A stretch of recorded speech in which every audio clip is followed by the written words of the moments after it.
नमस्ते दोस्तों, आशा की बैठकी में आपका स्वागत है। आज सुनिए अनेक विशिष्ट सम्मानों से सम्मानित सुपरिचित साहित्यकार श्री वासुदेव जी की एक खूबसूरत रचना थोड़ी सी नेकी। अब सुनिए कहानी आशा की जुबानी। आज दीपा जा रही है।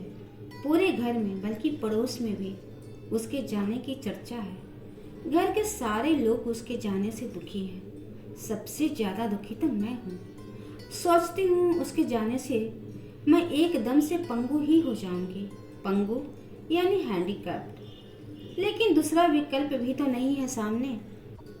उसको जाना है और वह जाएगी ही, क्योंकि उसका जाना जरूरी है, बल्कि एकदम से बहुत जरूरी। भला ऐसे में उसे कौन रोकेगा। हालांकि यहाँ से जाने का उसे भी कम दुख नहीं है, परंतु उस दुख में उसका सुख भी छिपा है। इसलिए तो वह मिठाइयाँ बांट रही है। मिठाइयाँ? हमारी ही नौकरानी आज हमें ही मिठाइयाँ बांट रही है। कितने सुखद आश्चर्य की बात है। आज उसकी भी खुशी का पारावार नहीं है। जब मैंने उसे मिठाई के लिए पैसे दिए थे तो उस समय उसके चेहरे पर हर्ष और उत्साह की जो चमक थी वह अभूतपूर्व और अद्भुत थी। आज से ठीक 10 साल पहले एक नौकरानी के रूप में दीपा मेरे यहाँ आई थी। वह भी क्या संयोग था। मैं एनजीओ के एक कार्यकर्ता के रूप में दीपा के गांव गई थी। उस गांव में हम लोगों को सप्ताह तक ठहरना था। कई दिनों बाद ही 6-7 साल की एक नंग धड़ंग बच्ची वहाँ आने लगी थी। फटे पुराने गंदे कपड़े, बाल जैसी चिड़ियों का घोंसला, नाक से निरंतर निकल रहा था पानी। वह बार बार माथा हवा रही थी। शायद उसके केस में ढेर सारी जुएं थी। वह कुछ बोल भी नहीं रही थी, बल्कि चुपचाप दूर से ही हम सबको देखती रहती थी। उसकी भोली भाली सूरत और बड़ी बड़ी अबोल आंखें मुझे अच्छी लगी थी। उस दिन शनिवार था। सूरज सिर पर चढ़ आया था।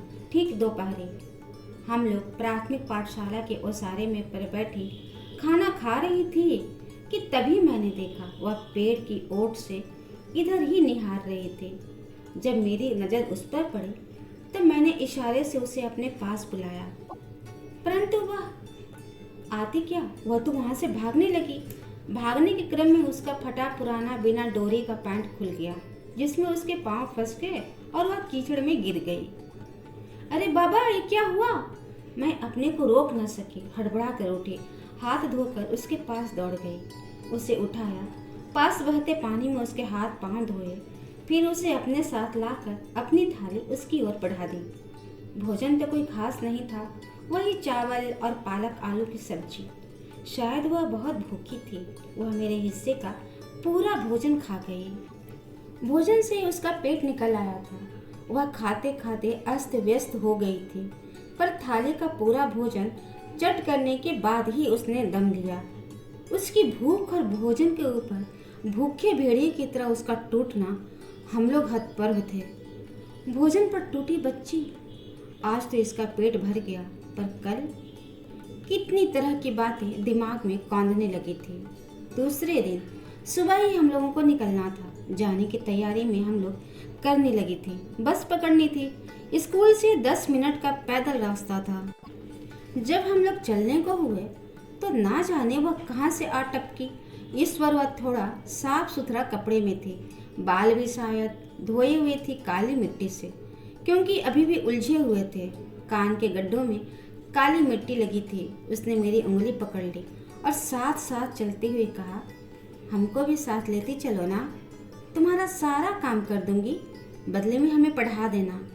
जो भी दोगी बासी जूठन खा लूंगी, फटा पुराना पहन लूंगी, बस मुझे थोड़ा पढ़ा देना, मुझे भी साथ लेती चलो।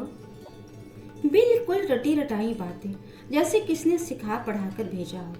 नहीं तो 6.5-7 साल की अनपढ़ गंवार लड़की भला इस तरह की बातें कर सकती है भला?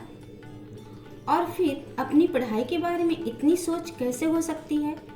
फिर भी उसका अनुरोध मुझे अच्छा लगा, बल्कि कहिए मर्मस्पर्शी लगा। मैं रुक गई और उसके कोमल गाल को प्यार से सहलाते हुए कहा, अच्छा ठीक है, जाकर अपने माँ बापों को बुला लाओ। यदि वे लोग कहेंगे तो मैं तुमको अपने साथ लेती चलूंगी, तब तक हम लोग यहीं ठहरते हैं। लेकिन तभी वह चलते चलते सहसा रुक गई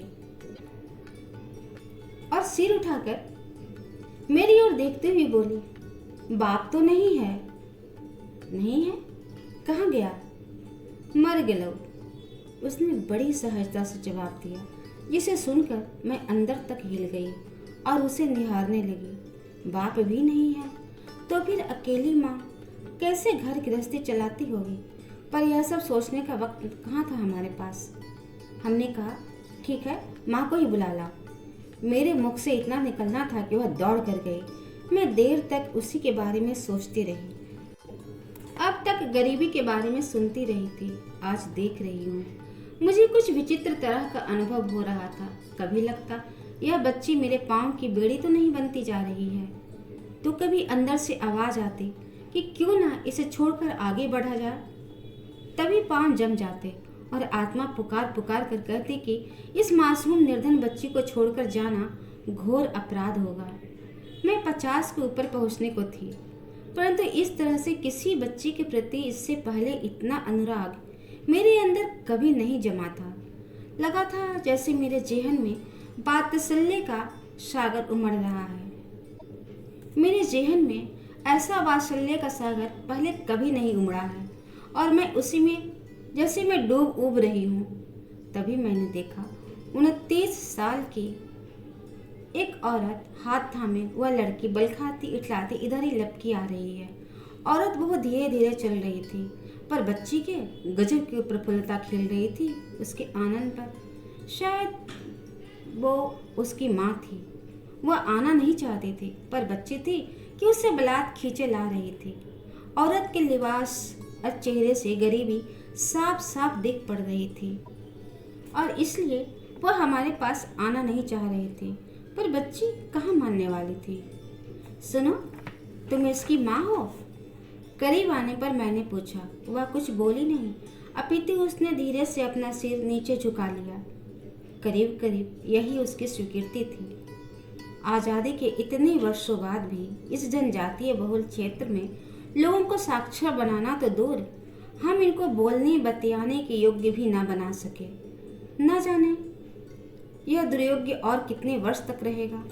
मैंने आगे पूछा, मैं इसको अपने साथ ले जाना चाहती हूँ, तुमको कोई एतराज तो नहीं?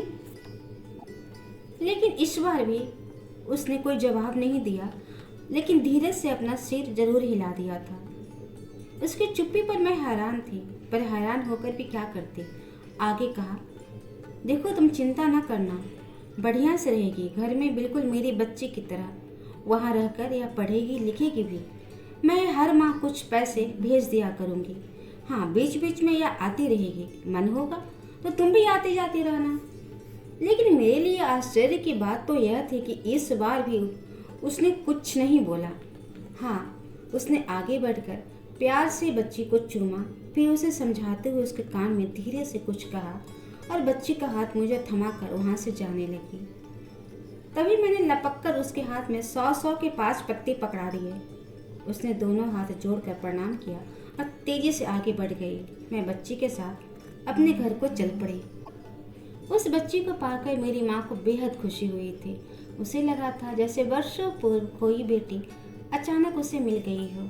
उसने उसे प्यार से चूमा, गोद में बैठाकर उसके बाल सहलाया, फिर पूछा, तुम्हारा नाम क्या है बेटी?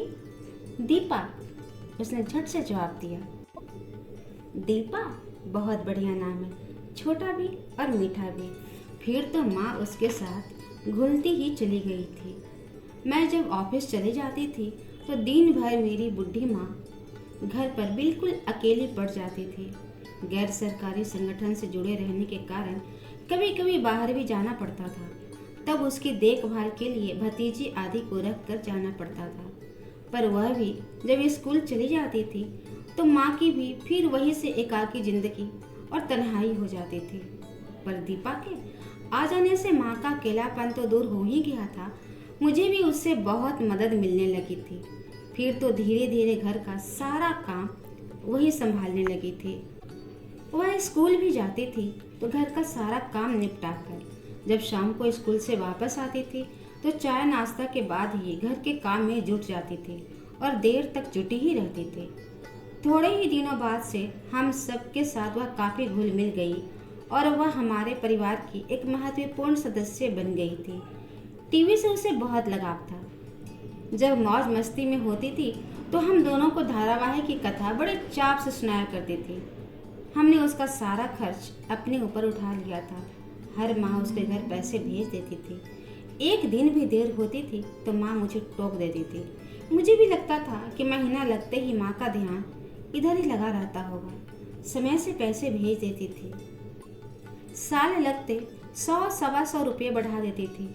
वह खुश हो जाती थी और उसकी माँ भी। वक्त पंख लगाकर भाग रहा था। पीछे पीछे हम लोग भी वक्त के साथ भागने के प्रयास कर रही थी। पानी सा दिन, हवा सी रातें गुजरने लगी थी। जब उसने बोर्ड दिया था तब एक दिन मुझसे पूछा था, मम्मी। वह मुझे सम्मान से मम्मी और माँ को नानी कहने लगी थी। कंप्यूटर क्लास में एडमिशन ले लूँ? इस लड़की की सोच और समझ, उसकी शक्ति और पढ़ाई के प्रति उसकी जिज्ञासा की मैं कायल थी। सारा कुछ अपने आप कर लेती है, मेरे लिए तो कुछ छोड़ती ही नहीं है। मैंने जब पूछा टाइप सीख कर क्या करोगी, वह चुप रही। मैंने फिर पूछा टाइप सीख कर क्या करोगी? कहीं 2 पैसे की नौकरी मिल जाएगी तो कर लूँगी। अच्छा, अभी से पैसे की बात सोचने लगी, कैरियर के बारे में नहीं सोचना है? कैरियर के बारे में क्या सोचूं मम्मी, आप तो जानती हैं, अकेली माँ, मैं तो यहाँ सुख से हूँ, पर घर पर वे सब। माँ कैसे घर चलाती होगी वही जानती होगी। यदि आपकी छाया नहीं मिलती तो सब भीख ही न मांगते। सोचती हूँ 2 पैसे कमा कर माँ की मदद करूँ। मैंने उसका नामांकन कंप्यूटर इंस्टीट्यूशन में करा दिया। वह कंप्यूटर के साथ शॉर्ट हैंड भी सीखने लगी थी। मैट्रिक का रिजल्ट आते आते उसका कंप्यूटर पर टाइप का प्रशिक्षण तो पूरा हो गया था, पर शॉर्ट हैंड का कोर्स अभी शेष था। मैंने उसका नामांकन कॉलेज में करा दिया था। सोचा था जब तक कॉलेज की पढ़ाई चलती रहेगी यह मेरे पास ही रहेगी, पर मुझे क्या पता था कि वह चुपके चुपके नौकरी की तलाश भी करती रही थी। जैसे जैसे वह बालिका से किशोरी होती जा रही थी, उसकी समझ शक्ति भी बढ़ती जा रही थी। जो माँ हमेशा अस्वस्थ रहा करती थी और लगता था कि अब यह 2-3 साल में गुजर जाएगी, दीपा की सेवा शुश्रूषा से ऐसी भली चंगी हो गई थी कि लगता था जैसे उसकी आयु 4-5 साल और बढ़ गई है। अब तो वह चलने क्या दौड़ने लगी थी। दिन भर घर में फुदगुन्नी चिड़िया की तरह फुदकती रंगती रहती थी। सुबह शाम किचन में भी जाने लगी थी और जब वह एक बार किचन में घुस जाती थी तो रसोई का सारा काम तमाम होने पर ही बाहर आती थी। लगता था माँ के साथ दीपा और दीपा के साथ माँ का अच्छा तालमेल बैठ गया था। अब वह बोलने भी खूब लगी थी। मौज मस्ती में होती तो कुछ अटपटे सवाल भी करने लगी थी, ठीक अपनी बेटी की तरह। हालांकि धीरे धीरे उसके सवाल मुझे अच्छे लगने लगे थे। बेटी ना सही पर अपनी बेटी की तरह सवाल तो कर रही थी। तभी एक दिन उसने पूछ लिया, मम्मी आपने शादी क्यों नहीं की? मुझे हंसी आ गई, पर जवाब तो देना था और जवाब दिया, बल्कि देना पड़ा। सुनो दीपा, पिताजी बचपन में ही गुजर गए थे। 2 छोटे छोटे भाई थे। माँ बेकार थी। थोड़ी सी जगह जमीन थी, उसी को बेचकर किसी तरह घर का खर्च चलाती थी। जब मेरी नौकरी लगी तो सोचने लगी कि अब मैं दुखम सुखम अपने परिवार का भरण पोषण कर लूँगी, माँ की देखभाल कर लूँगी और अपने दोनों भाइयों को भी पढ़ा लिखा दूँगी। मैं लग गई परिवार की परवरिश में। फिर तो वक्त पंख लगाकर उड़ने लगा और वक्त के साथ मैं भी और मेरा परिवार भी। मुझे अपने बारे में सोचने का मौका ही नहीं मिला। तब तक दोनों भाई पढ़ लिख कर नौकरी चाकरी में लग गए, फिर उनके शादी विवाह। मुझे अपने बारे में सोचने का वक्त ही कहाँ मिला। तभी मेरा जुड़ाव मिशनरी से हो गया। फिर तो इधर उधर झांकना भी एक तरह का गुनाह था। मैंने मान लिया कि मेरे जीवन में शादी है ही नहीं। वह बड़े मनयोग से मेरी बात सुन रही थी, जैसे कई दिनों से वह सवाल उसके दिमाग में कौंध रहा था और उस दिन मैं उसका जवाब दे रही थी। तभी उसने सवालों का दूसरा गोली दाग दी। इस मुकाम पर पहुंचने के बाद आपको क्या लगता है मम्मी कि आपका फैसला सही था अथवा गलत? उसके उस सवाल से मैं सचमुच किंग कर्तव्य विमोट हो गई थी, पर जवाब तो देना था। मैंने कहा, मैं चाहे लाख सफाई दूं, पर सच्चाई तो यही है कि मैंने ईश्वर के नियम को तोड़ा है और समाज की परंपरा के विरुद्ध कार्य किया है। इसलिए मेरा वह फैसला शायद गलत था, परंतु आज मुझे अपने उस फैसले पर कोई अफसोस नहीं है, क्योंकि मैं इस दुनिया में अकेली नहीं हूँ, अभी तो मेरे जैसे अनेक हैं। इतना कहकर मैंने हंसने का प्रयास किया, किंतु तब तक वह मुझसे चिपक गई थी। मम्मी! गजब की उत्तेजना थी उस समय उसमें। उसकी सांसों की तीव्रता, जिस्म की धड़कन और देह की उष्णता सबको महसूस किया जा सकता था। पहली बार लगा था कि अब वह किशोर वय को लांघ रही है। मैंने दीपा का नामांकन कॉलेज में इसलिए कराया था कि जब तक वह कॉलेज की पढ़ाई जारी रखेगी मेरे पास ही रहेगी, पर तब तक मैं थोड़े जानती थी कि वह चुपके चुपके अपने लिए नौकरी की तलाश कर रही है। वह बहुत होशियार हो गई थी और अपना अच्छा बुरा भी सोचने लगी थी। लोअर कोर्ट में एसटी कोटा से टाइपिस्ट सह स्टेनोग्राफर के कुछ पद रिक्त थे, जिसके लिए विज्ञापन था। दीपा ने भी अपना आवेदन डाल दिया था। समय से परीक्षा और टाइप टेस्ट भी दे दिया था। चयन भी हो गया। अगले ही सप्ताह पहली तारीख को उसे ज्वाइन करना था। ज्वाइनिंग लेटर लेकर ही वह आ रही थी। करीब आते ही उसने पत्र को मेरे हाथों में थमा दिया और मुझसे लिपट गई थी। मम्मी, मुझे नौकरी मिल गई। पत्र पढ़कर मेरी खुशी का तो पारोवार नहीं था। जब मैंने उसे अपने से अलग किया तो देखा उसकी आंखों के दोनों कोर आंसुओं में तैर रहे थे। वह बहुत उदास और चिंतित लग रही थी, जैसे छुई मुई की हरी भरी नई पौध अचानक किसी स्पर्शाघात से कुम्हला गई हो। मैंने उसके आंसू पोंछते हुए बड़े प्यार से कहा, यह क्या बेटी, अच्छी बिटिया रोती नहीं है? अरे यह तो खुशी मनाने की घड़ी है, जिंदगी की एक बड़ी खुशी की घड़ी। जाओ मिठाई ले आओ और सबका मुंह मीठा करो। मैंने झट से कुछ नोट उसके हाथ में थमा दिए। दीपा उसी खुशी में मिठाई बांट रही थी। मिठाई खाते हुए मैंने कहा, दीपा, तू आज ही गांव चले जा और अपनी इस खुशी को माँ तथा भाई बहनों के साथ शेयर कर। वहाँ से आकर नौकरी ज्वाइन करना। बोलते बोलते मेरा गला भर आया था। मैं झट से अंदर कमरे में चली गई, पर तभी मैंने देखा माँ बेड पर पड़ी रो रही है। तभी दीपा चीखते हुए अंदर आई, नानी माँ, और हंसकर माँ से चिपक गई। माँ ने जब प्यार से उसके सिर पर हाथ रखा तब उसने कहा, रोकर नहीं नानी माँ, हंसकर आशीर्वाद दो ताकि मैं जिंदगी भर हंसती रहूं। माँ को सचमुच हंसी आ गई थी। हंसी तो मुझे भी आ गई थी। यह हंसाने वाली लड़की ही थी। तभी माँ बोली, दीपा, तुमने अपनी मेहनत से यह नौकरी पाई है। यह हम सबके लिए खुशी की बात है, पर देखो यह छोटी सफलता है। बड़ी सफलता के लिए कोशिश करना, वह भी तुम्हारे पाँव चूमूंगी। खुश रहो बिटिया। आपका आशीर्वाद याद रखूंगी नानी माँ।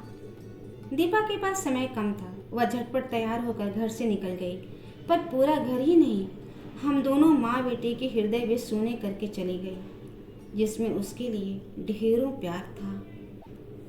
इतिश्री। उम्मीद है आपको कहानी पसंद आई होगी। ऐसी ही रोचक कहानियों को सुनने के लिए कृपया इस चैनल को सब्सक्राइब कर लें। कहानी में क्या आपको अच्छा लगा कमेंट करके अवश्य बताएं। लाइक करें तथा अधिक से अधिक